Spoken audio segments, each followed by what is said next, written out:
Una chica le exige a su novio que pare la locura que le está mostrando, que es lo peor que ha visto. Después de esto, el investigador canceló todo su experimento. ¿Qué es lo que se había descubierto durante esos terribles 5 días de prueba? Lo que estaba viendo la chica era el experimento de la prisión de Stanford, donde el especialista en psicología, Philip Zimbardo, quería observar qué pasaría si se colocaba gente mentalmente sana en un ambiente de violencia, como lo es una prisión. Cuando este experimento terminó, por más de 50 años se habló de él, por lo polémico sus resultados, hasta que después de mucho esfuerzo se logró que los participantes hablaran de lo que realmente sucedió. Aquí sabremos la verdad. El experimento de la prisión de Stanford se llevó a cabo en 1971. Para poder conseguir a los sujetos de prueba, Zimbardo colocó un anuncio en el periódico, buscando hombres jóvenes. En el anuncio ofrecía $15 al día, 3 comidas y una cama. Sin embargo, no daba muchos detalles sobre lo que sería el experimento.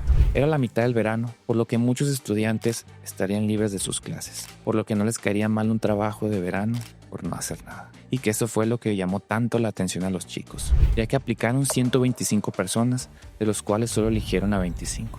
¿Por qué se redujo tanto la lista? Esto fue porque Zimbardo realizó una exhaustiva selección. Les hizo a los chicos test de personalidad donde les preguntaban su pasado, traumas y, muy importante, si habían estado en prisión. Porque lo que él realmente necesitaba eran jóvenes que nunca hubiesen estado en la cárcel y fueran buenas personas. Como detalle curioso, había unas letras chiquitas en el anuncio que no todos pusieron atención. Y este decía que no te podías ir del experimento a menos que tuvieras una condición física de peligro. De esta manera, el experimento comenzó, y vaya que empezaría con todo. En el día 1, los jóvenes que fueron notificados como candidatos para la prueba despertaron tranquilamente en sus hogares, pero muy temprano alguien tocó a su puerta. Era la policía quien esposó y arrestó a cada uno de los chicos, subiéndolos a la patrulla como si fueran unos viles criminales. Todo esto mientras que las cámaras de Zimbardo filmaban todo. Los llevaron a la estación de policía, donde les hicieron vivir todo el proceso. Les tomaron sus datos, les quitaron sus pertenencias y les tomaron las huellas. La autenticidad del experimento era impresionante. Después de eso, la policía les vendó los ojos a los chicos y los llevó hasta el departamento de psicología de la Universidad de Stanford. Ahí los recibieron guardias que custodiarían su encarcelamiento. Dichos guardias, en cuanto llegaron, los colocaron contra la pared. Los desnudaron, les dieron un traje de prisionero y los marcaron con un número, como si fueran ganado. Incluso les dieron unas medias para la cabeza, con las cuales simulaban una cabeza rapada. Los chicos, ensimismados por el amor y la paz de la época hippie, se tomaron todo esto con diversión y humor. Pero pronto las cosas cambiarían, porque vendría un giro muy interesante en el experimento, ya que los guardias que los recibieron y procesaron eran también otros chicos voluntarios para la prueba. Esto haría el experimento aún más interesante, porque lo que vendría sería tan fuerte que estos chicos, aún 50 años después, recordarían perfectamente todo lo que sucedió. Comenzó el día 1. En el experimento había 3 celdas para los chicos. Todo había sido construido desde cero, y en las paredes había cámaras escondidas que filmaban todo. Aunque en el experimento apenas había comenzado, los guardias se sentían raros al entrar en el papel. Ninguno de ellos había hecho algo parecido, por lo que realmente no pasaba mucho. Pero entonces, un chico en especial se levantó y decidió tomar liderazgo. Este chico se convertiría en la peor pesadilla de los prisioneros. El joven de nombre Dave, que más tarde apodarían John Wayne, y ahora sabrás por qué. Hizo que los prisioneros salieran de sus celdas, los formó en una fila y los hizo contar hasta 100. Muchos de ellos se reían y lo tomaban a juego, pero un giro sorprendente. Los guardias comenzaron a gritarles y a callarlos con agresividad. Las cosas estaban cambiando. Él los puso a hacer ejercicios físicos, además de ponerlos a cantar. Cualquier cosa que fuera humillante para un hombre. Lo raro aquí es que los demás guardias no reprendieron a Dave por ponerse agresivo, sino que lo siguieron. Después Dave les indicó a los prisioneros que debían dirigirse hacia los guardias como señor oficial de corrección, y los prisioneros serían nombrados solo por su número. Aún después de todo esto, las risas de los prisioneros continuaban, y estaban los típicos bromistas como los que hay en cada salón de clases. Esto molestó a los guardias, ya que lo vieron como una falta de respeto, por lo que comenzaron a castigarlos, especialmente a los bromistas, aislándolos y humillándolos. Poco a poco ambos grupos se estaban metiendo más en el papel, los del poder y los sometidos. Ya no se sentía como un juego, pues con las palabras que revelaron estos chicos 50 años después, varias cosas tomaron sentido. Dave contó cómo estaba muy aburrido en el asunto y quiso poner más emoción al experimento, por lo que recordó sus años en la universidad, donde estuvo en una fraternidad. Para los que no están muy familiarizados con las fraternidades universitarias, los miembros le realizan diferentes pruebas a los aspirantes novatos que quieren entrar a dicha fraternidad. Pero estas pruebas no son más que castigos sumamente humillantes. Dave fue novato y sufrió de todo, así que sabía cómo infligir dolor mediante castigos. Y quién sabe, esta podría haber sido una forma de vengarse de dicha humillación que vivió en sus años universitarios, ya que ahora tenía el poder. No solo Dave sintió el poder, otro de los guardias de nombre Chuck declaró también, 50 años después, que como él siempre había sido un hombre de complexión pequeña, fue la primera vez en su vida que sintió poder y le gustó. Así fue todo lo que sucedió solo en el día 1, y lo que pasaría en el día siguiente le pondría más leña al fuego. En el día 2, los prisioneros se dieron cuenta que ni siquiera les iban a dar un libro para leer.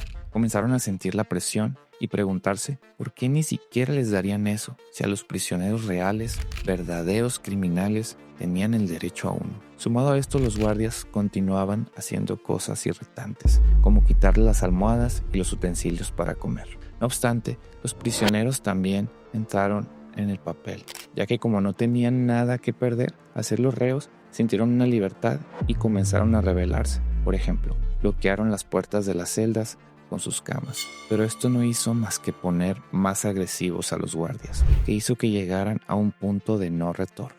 ¿Por qué? Les quitaron las camas y todos los elementos de comodidad, así como sus ropas, y los encadenaron. Uno de los prisioneros había formado parte de las rebeliones antisistema en sus años universitarios. Este chico de nombre Doug, cuando los guardias se distraían dentro de sus celdas, aflojaba los tornillos poco a poco, haciendo que los prisioneros salieran de ahí como si fueran a escapar. Todo era un juego. Sin embargo, los guardias los atraparon y aunque parecía solamente eso, un juego, los tomaron y los tiraron como perros dentro de la celda. Esto provocó una gran queja por parte de los reos. Uno de los guardias ignoró lo que decía y en cambio tomó un extintor con el cual amenazó a los jóvenes y terminó por accionar. Definitivamente esto ya no era un juego y los reos ya no lo estaban disfrutando.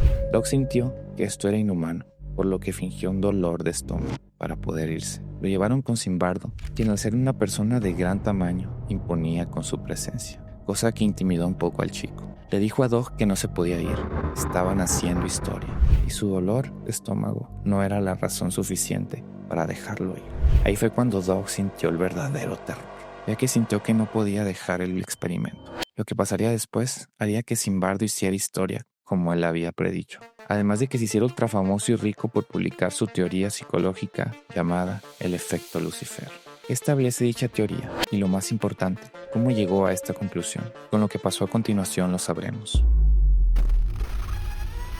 Los guardias tomaron a Doug y lo metieron en un cuarto minúsculo, el cual denominaron el hoyo. Dentro de este todo estaba oscuro. Doug sintió claustrofobia y se desesperó. Entró en pánico. Gritaba, pero los guardias centrados en su papel lo interpretaron como que Doug era un debilucho, una nena.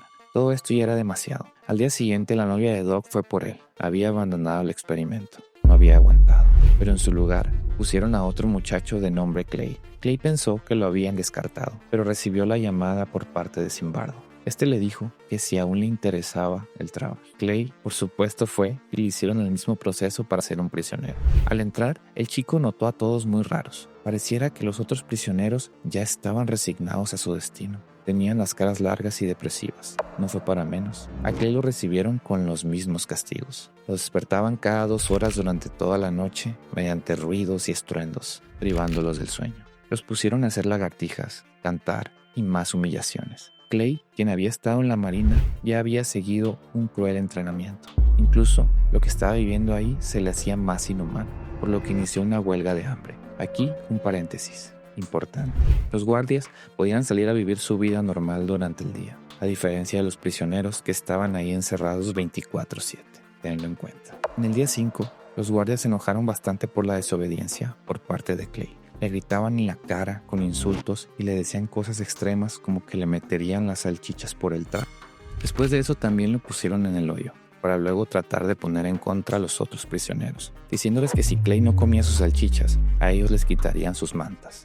Dos de ellos dijeron que no darían sus mantas por él, pero el compañero de celda de Clay, quien ya había congeniado con él, aceptó dar su manta. Se había creado un vínculo entre los prisioneros. Esto para nada le gustó a los guardias, quienes se enfurecieron aún más, haciendo que golpearan la puerta del hoyo, donde estaba Clay, y le gritaran agradeciéndole. Realmente los guardias sentían el poder y lo aprovechaban. Cada vez salían con cosas más creativas que demostraban su dominio, y más aún cuando Zimbardo no estaba, ya que por las noches el psicólogo se iba a su casa a descansar, dejándolos solos y no había nadie que los observara. Ahí salían los castigos más humillantes, les quitaban sus ropas, los ponían en posiciones sexuales sugerentes entre ellos, haciendo que se montaran unos a otros. Aunque en sus declaraciones posteriores los guardias realmente se sintieron mal por haberse comportado así, incluso se disculparon con los prisioneros. Sí aceptaron que había algo en el poder y el dominio que los tentaba a hacer más cosas. Es importante recordar que todos ellos eran chicos buenos, mentalmente sanos y considerados buenas personas, que ni siquiera una infracción de tránsito tenían. Al terminar el día 5, ya todo había llegado a un punto totalmente extremo. Ahí fue cuando Zimbardo invitó a su novia, Cristina, a que viera su experimento. Ella, en cuanto vio lo que estaba pasando en las pantallas, entró en pánico y terror. Le dijo que detuviera toda esa locura inmediatamente, que era algo inhumano lo que estaba haciendo. Y como por arte de magia, Zimbardo se le cayó la venda de los ojos de lo que estaba haciendo. Bueno, eso es lo que declaró, porque más adelante, al conocer la personalidad de Zimbardo, te darás cuenta que aquí todavía había algo que no olía bien. Dio por terminado el experimento y en el día 6 le dijeron a los chicos que era todo, que se podían retirar. Entonces vendrían las verdaderas consecuencias del experimento. Al poco tiempo de terminar el experimento, Zimbardo fue a la televisión. Allí explicó cómo es que todos los seres humanos tenemos en el interior la maldad, que estando en las circunstancias adecuadas es muy posible que ésta salga a la luz. Por ejemplo, en situaciones de dominio ante otras personas. Sumado a eso, teniendo la certeza de que nuestros actos no tengan consecuencias, esa maldad puede darse de nosotros, tal y como los guardias podían hacer lo que quisiesen con los prisioneros, ser malvados sin ninguna consecuencia. El experimento de la prisión de Stanford se hizo muy famoso, especialmente porque al poco tiempo que se realizó, surgió un escándalo en la cárcel de Nueva York, el llamado escándalo de Ática. Lo que pasó es que en una cárcel de Nueva York, los reos se rebelaron ante los guardias y tomaron el control de toda la prisión. Todo esto surgió por el maltrato que los guardias le infligieron a dos reos que se estaban peleando. Zimbardo aprovechó el escándalo mediático para reforzar su experimento. Con esto, se convirtió en una estrella, vendió libros y aparecía en televisión constantemente. Además, su reputación cobró gran relevancia cuando en el 2003 surgió el escándalo en la cárcel de Abu Ghraib en Irak, donde soldados norteamericanos que habían tomado la prisión castigaron cruelmente y humillantemente a los prisioneros. Zimbardo, por su parte, se ofreció como testigo de un condecorado militar, alegando que esos comportamientos malvados pudieron haber sido producto de las circunstancias, ya que dicho general era un gran padre de familia y un ciudadano modelo en Estados Unidos. Su testimonio ayudó al militar, pero lo que hizo aún más importante el experimento de la prisión de Stanford fue lo que vendría más adelante. Aunque las declaraciones de los participantes indicaban que sí sintieron cierto placer por el dominio, también al ver un poco sus historias de vida se mostró otra cara de la moneda.